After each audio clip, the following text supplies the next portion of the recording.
Italie, à Pontida, la Ligue plus forte que jamais, organise sa kermesse annuelle. Le rassemblement annuel de la Ligue, qui se tient dimanche à Pontida, dans le nord de l'Italie, aura une saveur particulière pour ses sympathisants. Cette fois, le leader du parti souverainiste Matteo Salvini ne vient pas en opposant mais en ministre triomphant du gouvernement populiste. C'est mon 5e rassemblement de Pontida en tant que secrétaire et la Ligue qui viendra au rassemblement dimanche est un parti qui n'a jamais été aussi fort, aussi organisé, s'est réjoui cette semaine Matteo Salvini, 45 ans. Quelques 50 000 personnes, venant de toute l'Italie, sont attendues pour cette grand-messe, événement central dans la liturgie du mouvement d'extrême droite car c'est à Pontida, près de Bergame, que serait née en 1167 la Ligue lombarde, alliance de villes du Nord contre l'empereur Frédéric Barberousse. Fort du double portefeuille de vice-premier ministre et ministre de l'Intérieur, dont il est titulaire depuis un mois, Matteo Salvini a réussi à imposer le thème des migrants, cheval de bataille de la Ligue, à l'agenda européen en interdisant l'accès aux ports italiens aux ONG opérant en Méditerranée.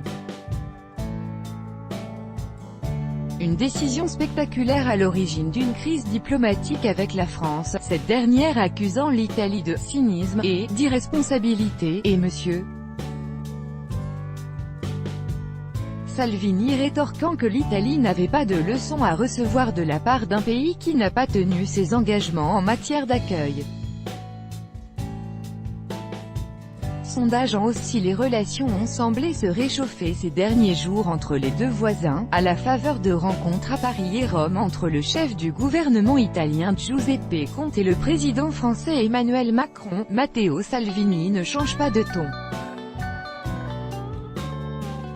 Arrivé par la mer en Italie, copyright AFP avec son style sans nuance, il a réaffirmé vendredi que les ONG verraient l'Italie seulement en carte postale cet été, et conseillé à Emmanuel Macron de « se laver la bouche » parce que l'Italie a fait beaucoup plus que les Français qui continuent de repousser des personnes à Ventimille, à la frontière franco-italienne.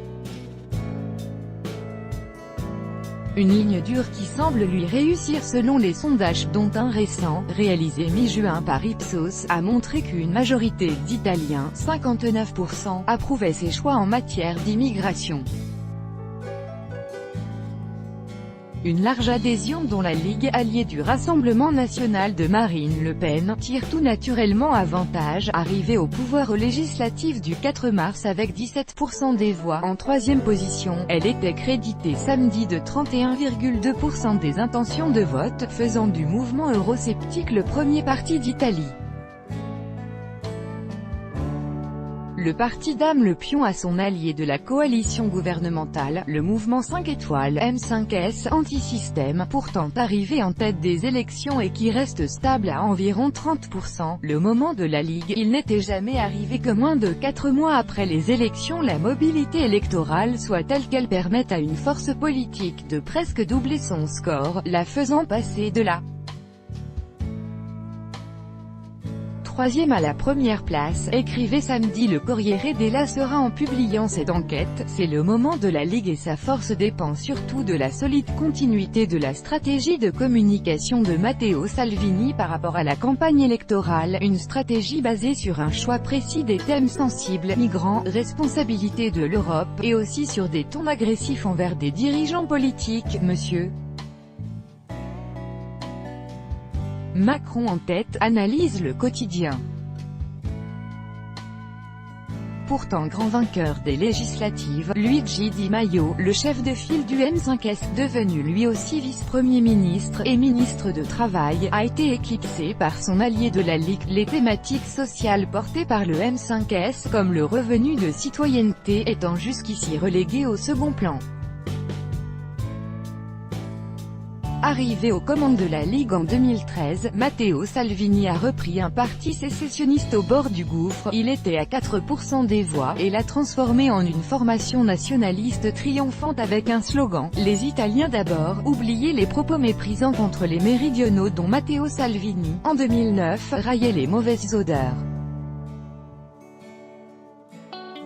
Dimanche à Pontida, les sympathisants de la Ligue viendront par centaines de Campanie, de Calabre ou de Sicile. FIO/OP/LPT/ tous droits de reproduction et de représentation réservés. Copyright 2018, Agence France Presse.